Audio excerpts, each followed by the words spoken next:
Good afternoon, everybody. Thank you and welcome into this fun conversation. As the title said, it's, oh crap, forgot about that one. And well, hey, I apologize. We're running a little late because as the title said, I actually had a small problem going on my end. So I digress. My fault, blame me, but thank you and welcome into the conversation, continuing conversations I've been having on the live streams in regards to vulnerability management. And today, as you can probably guess, it's those things we often forget about in our environment. And what I'm meaning by that, hey, those exceptions, exclusions, or little tiny ugliness that happens in our network, that is in our network, that we have, that we often forget about. And I want to talk about those exceptions, exclusions, what we're granting in that part, what we're doing with them, and really some best practices, what we should do in relation to those exceptions, because they keep causing us problems. Now, I recognize we probably have a whole bunch of us that are just a little bit tired from that ugliness that dropped on Friday with the Log4j, but I'm not here to talk about that. So we're recognize, sit back, relax for the next 30 minutes, however long we end up talking today. But we're going to look at exceptions and what we should be doing to deal with them. So exceptions, we have some problems with those because often what happens inside organizations is, oh, great, I got a problem. We go talk to the business owner, the product owner, whatever the authority is inside our organization on exceptions, and they go, yeah, we can't fix this. And so the risk is calculated out. We look at that and someone decides, whoever that ends up being, it may be the executives, it could be the product owner is granted that. And they go, yeah, we can't do it. We're willing to accept that risk. Ta-da! And so that exception is granted to getting that remediated. A lot of organizations, that's the end of it. We get that exception, and then it's filed off, and the product owner does the happy dance jig. Da, da, da. Why? Because they have that get out of jail free card. And I have seen it inside organizations when that's used. Well, we don't have to worry about that. That product can't be patched. We've already had it approved that I'm not allowed to do this. I've had similar things in the incident response side where people said, oh, I was allowed to put that in the network by someone 15 years ago, told me I was allowed that. Yeah. We don't want to have that exception put in place. And we don't want it to be that get out of jail free card, which is how it sometimes ends up being used. It's not the original intent, but it often gets put, hey, we don't have to worry about dealing with that product anymore, be it the new getting development work done, getting upgrades done, looking at it from a patching, because security says it's okay that we don't do that. So we have to take a look at what we should be doing in relation to exceptions so it doesn't become a problem or, oh yeah, we forgot about that bundle of risks inside our environment. So with exceptions, first thing I want to put forward for you, and I know I've mentioned this in the past, exceptions should have an expiry date. always associated with them. It's granted an exception for a period of time. First best practice I want you to do, make sure anything that we have has an expiry date associated with it. Reasons why? Let's think about that for a second. Yes, you probably came up with it, but I want us to be able to go back and revisit this.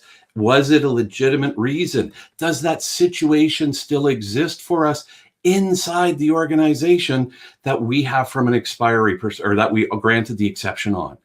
So maybe it's because, I'll pick on an example, it's a piece of software we have that we've done coding inside our environment.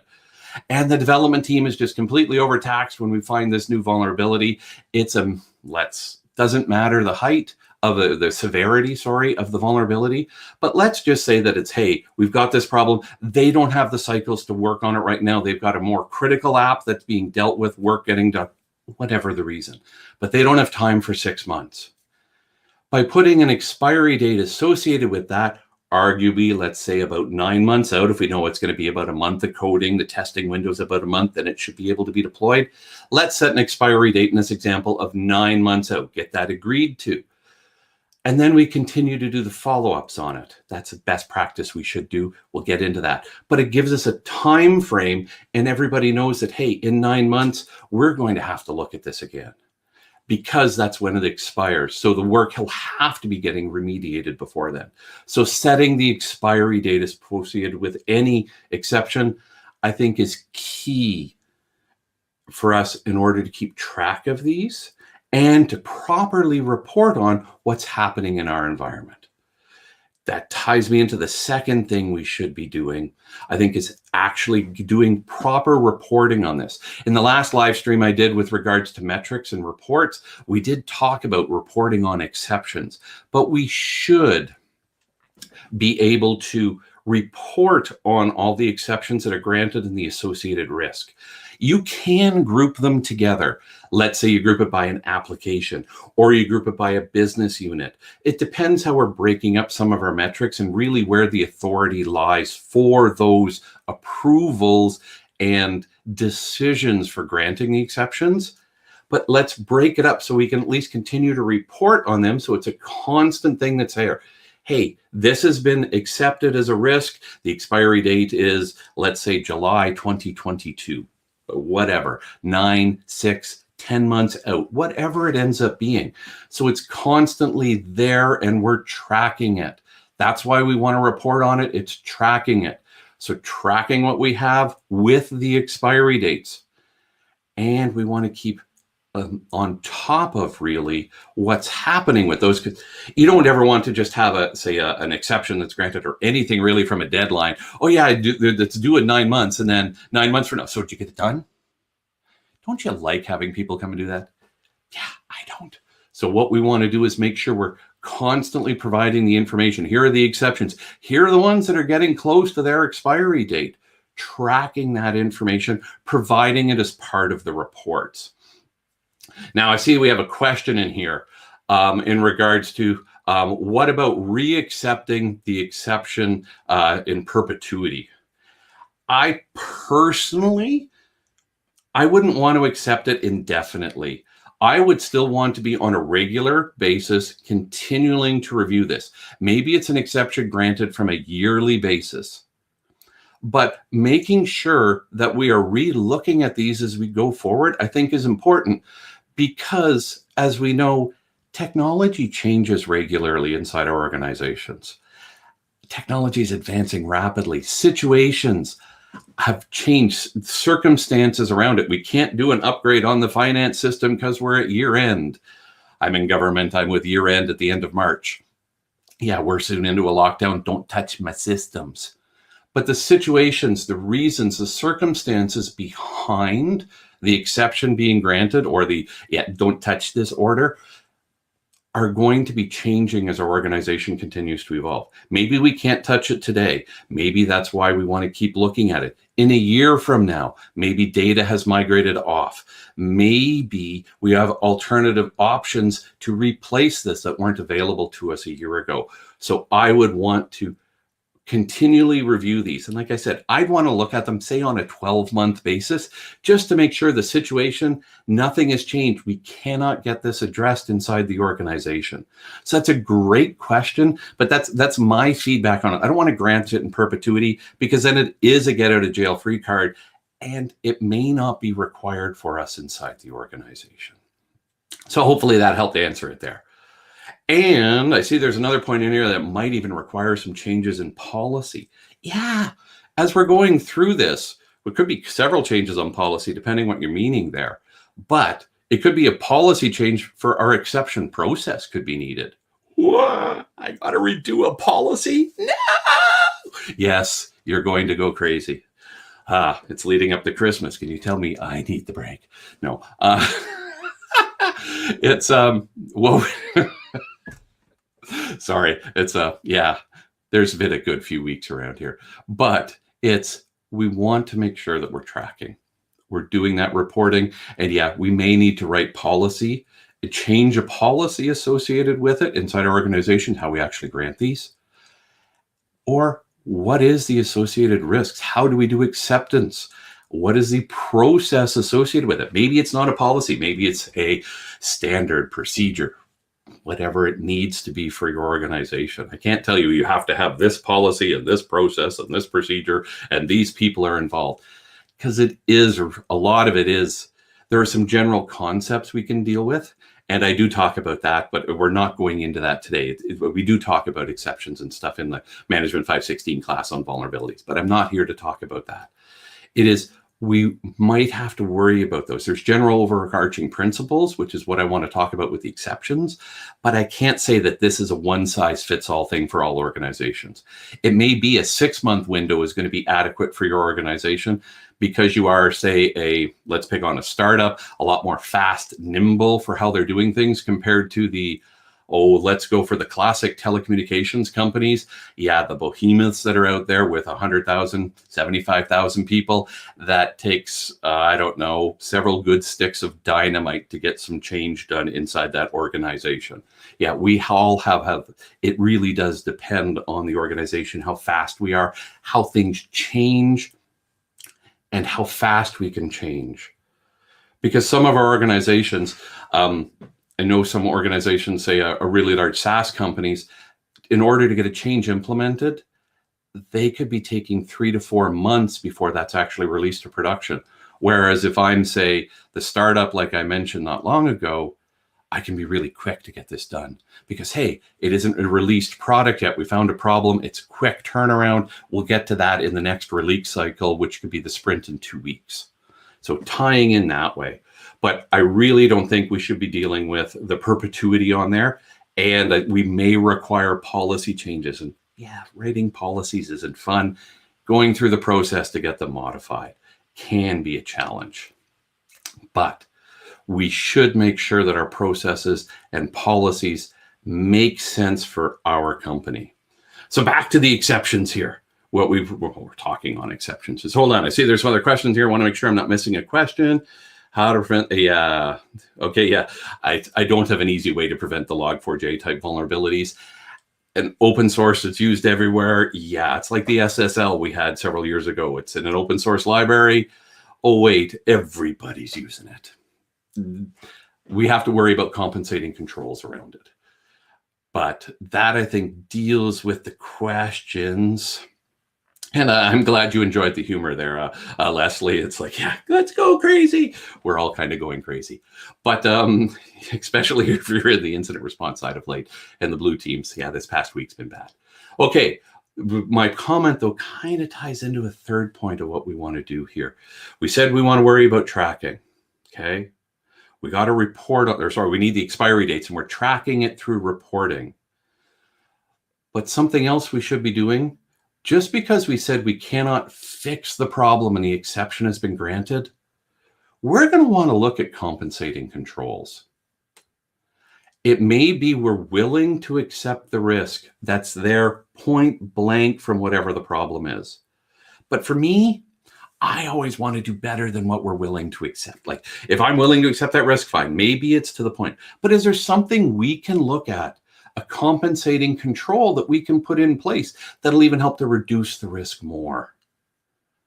So I can get it lower for the organization than just the small problem that we have with, oh yeah, I can't do anything about this. Thank you, we've accepted it, and let's move on. Most problems we have inside our organizations, even if it's from a delay perspective of being able to, say, put the patch in place, there's normally some form of compensating controls that we can do to help lower and reduce the risk to our organizations. I really strongly believe we can do that related to our exceptions when we have to grant them. Maybe it's an application that is, how shall we phrase it? A legacy application that nobody in the organization knows how to code anymore because that guy retired 16 years ago, and we're afraid to touch it because it breaks when you breathe sideways on the server that it's running on.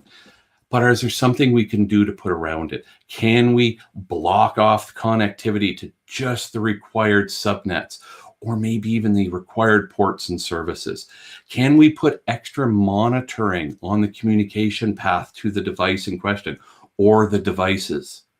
Maybe it's on a regular server, something, as I mentioned with finance. Can I put HIDs, so host intrusion prevention systems, and detection systems on there to help alert me if someone is trying to take advantage of this?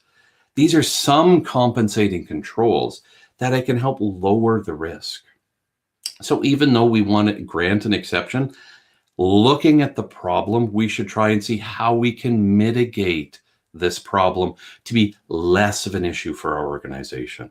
So we want an exception on it. We want to report and track on it. And with the tracking, as I said, start letting people know about, yeah, you're getting close to your deadlines as we're regularly reporting, making sure we're dealing with it. And look at compensating controls to help remediate or to lower the risk to an even more acceptable level. This normally, if you can do it as part of the exception process, tends to be easier, because then, okay, we have this problem, can't solve it. But if we put these controls in place around it, say we mitigate, or we can't connect to it from the outside, we mitigate and it'll restrict it down to the finance team talking to the financial back end. And say we also put some extra network monitoring on it. 3 examples. It'll take the risk and lower it to an even smaller value. It can make it easier to accept the risk, but it's also documented that this has to be done as part of the process to accept it, because it's no longer I can't patch this problem. Okay, we delay that. I can't patch it, but we can do this, and we're willing to accept the residual risk. So I find that's the best way to move it forward. And it really does show some of the value that our vulnerability programs and the analysis that our technical experts are doing for us, or if you are the expert, you're doing for your organization. Yeah, we can help mitigate this to a smaller risk, smaller footprint. It won't get rid of it, but if we can help minimize it down and put that as part of our process, that's going to be helpful for the organization and show the value that's coming out from our teams and the process. So be proactive, not reactive. Yeah, monitor shadow IT. Shadow IT is so much fun, isn't it? Not what we're here to talk about, but yeah, that's a huge issue. Oh my goodness. All those people spinning up cloud services because they have a credit card. Oh my goodness. And then finding out about them, let alone they could get spun up, but yes. So we have a comment in here. What about RACI and SOD? So I'm assuming with the RACI, you're responsible, accountable, and communicate and inform in regards to from what you're talking about in the RACI. SOD, I'm not sure what you're referring to there. It's probably just a memory blank on my side. But yeah, who is actually, as part of the work we have with vulnerability management, this would go broader than just exceptions. But yeah, we do need to understand and have the names and key contact points that we have to get in touch with and deal with as part of our processes, in essence, as we're going through both getting approvals, getting the permissions to do the work, be it the administrators are actually doing it, who's the product owner we have to talk to, who's the executive in charge that ultimately can approve this. Segregation of duties. I thought you might have been going there, but thank you for clarifying that. At least what you were meeting on from the SOD perspective. Yeah, we do want to have, and we need to have that information, I would say, for all aspects of vulnerability management, because we are going to need it to send the reports out. Who do I have to worry about giving the information to? Who needs to grant the authorizations to actually have that server brought down on the weekend?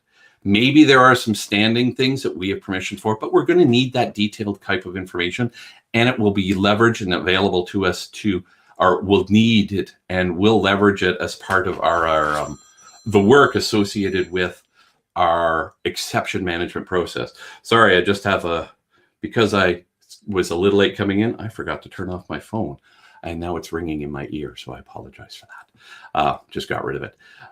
Just catches you off guard. So yeah, we're going to need that information, I believe, as generally we have to identify all of our partners and who we have to engage. Some of this ties back into our general processes for who we're meeting with on a regular basis, talking about the risks inside the organization, the new problems coming up, helping remove the roadblocks. And that could be in your business units. That can be from a general governance board as well. It can even be from the technical teams that we're working with. But all of those we have to have identification on, and we will leverage that throughout our program. So yes, definitely need to have that, but we're going to need to have that for more than just exceptions, and we'll leverage it there. So hopefully that helps deal with that one. Now, finally, you're thinking about these exceptions. Why do we have to worry about that problem? No. I don't want to deal with that one. Yes, okay, yeah, we do have to worry about it. But with exceptions, we mentioned we're tracking these. And we alluded to it briefly with the recertification process, or what happens if we re-accept the exceptions. So that's the last point I'm going to talk about here at the moment. Yes, we are going to end up with those possibilities in the organization. I already said you need to have the expiry date, and you may need to reaccept them. But I tend to find with that reacceptance, if it's brought forward again, we said we were going to be able to fix this. We agreed on a time frame. Let's argue it's the 9-month example I've been giving and using here. We said that was going to be possible to accomplish. We get to that 9-month time frame, and now suddenly, I'm not actually able to get this resolved. Whoever the team that was required to action it could be the developers. Maybe it's some architecture changes from the architecture team. Maybe it's a cloud service offering, migrating from where we have it today over to, let's pick on like a serverless function, or moving to a platform as a service offering.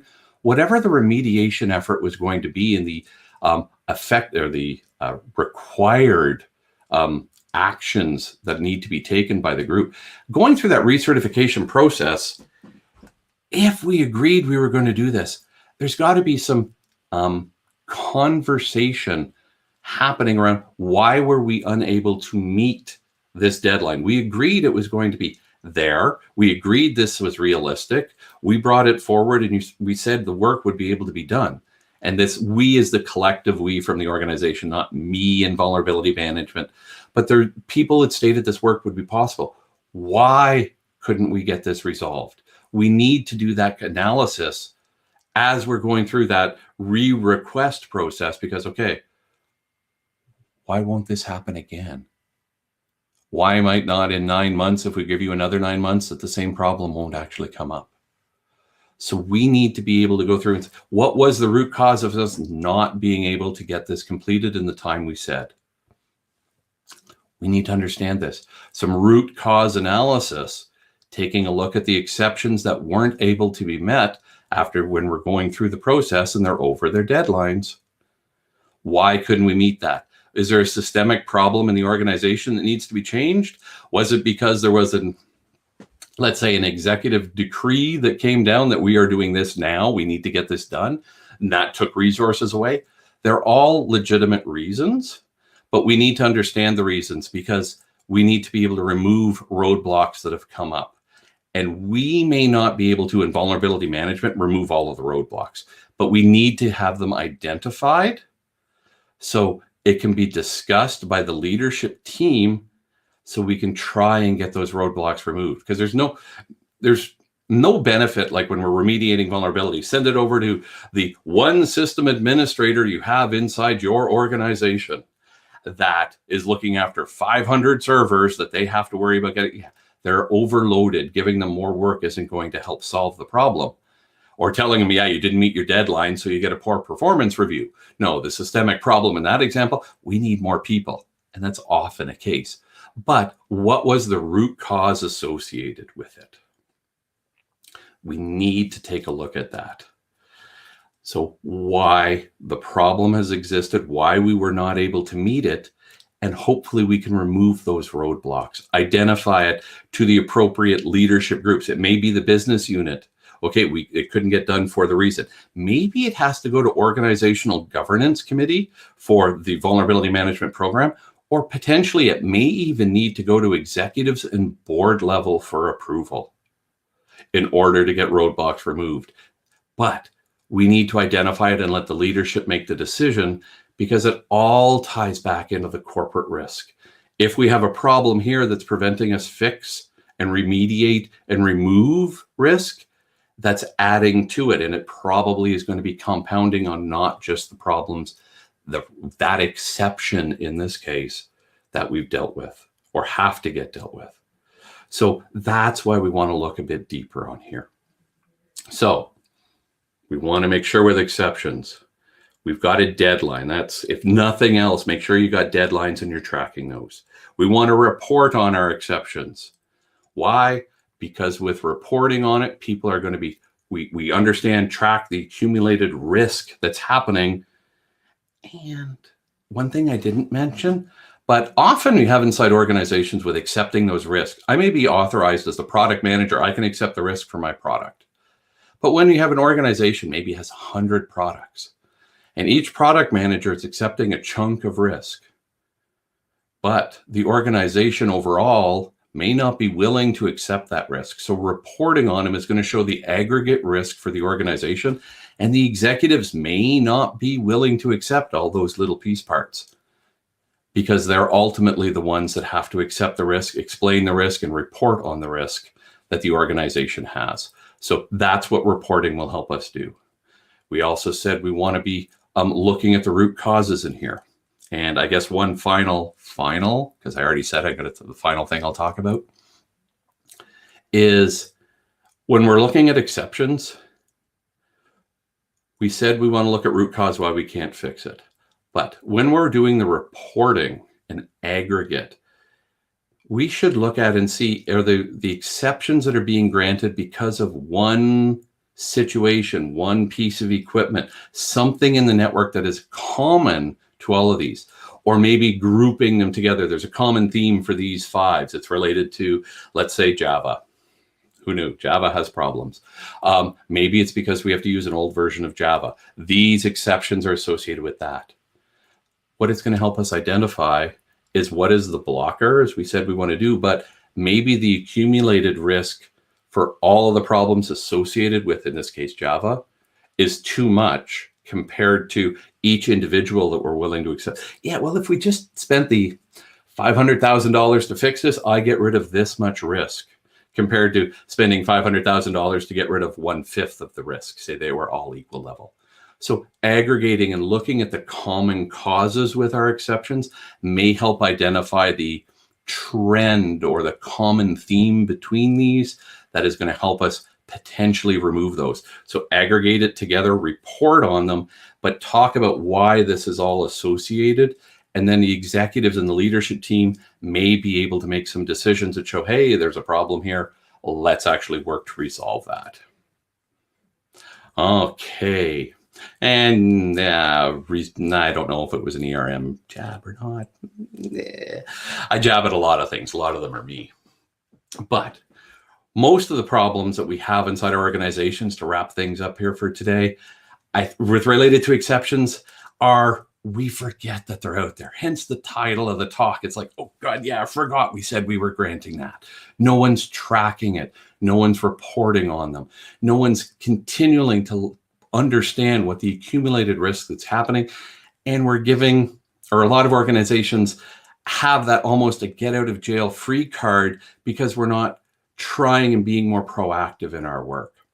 So that's why I feel we really need to look at our exceptions, track them, put expiry dates associated, because we don't want it just being out there and,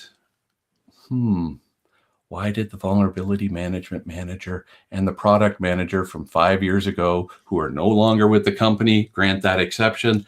I have no documentation, no information around it. Now we have to reinvent the wheel to figure this all out again. Tracking them, keeping that information is going to allow the corporate history to carry on instead of, oh yeah, I remember that was Bob's former, that was the Bob, and they said it was because, yeah, okay, you get the picture. We want to keep that documentation information alive so the organization understands what's going on. Otherwise, it really is, it's my father's uncle's brother's sister's former roommate of who said something about this, and we don't want to go there. So anyways, I think I've dealt with all the questions. I'm going to do a last look here before. Oh, one more thing I'm going to mention. Little aside, something you guys are going to get the first one finding out about this. Coming up starting in January, pardon me, we have a new live stream series that's starting up. And I'm going to be hosting one component out of these. And that's actually going to be the leadership water cooler. So it's going to be once a month. I'm going to be hosting a live stream talking about just about anything you want to. But it's related to leadership and how we're dealing with it from a security perspective. And if you remember we put out a little while ago, those triads aspect where we have the operational triad and the leadership triad, we're going to be looking and seeing how we can link all of this together as well and just have lots of fun hanging around the water cooler and really having conversations with a wide variety of guests coming in. So that's one thing that's going to be coming up. Watch for the information on that. Here we go, the water cooler. Thank you. But thank you very much all for attending today. I appreciate it. And if there are any questions you didn't think of, feel free to reach out. You have some of my contact details here. And if needed, I'll throw it as another live stream coming up in the future. If you've got questions, we've got some good ones. Anyways, thank you again for taking the time to spend it with us and enjoy the rest of your day.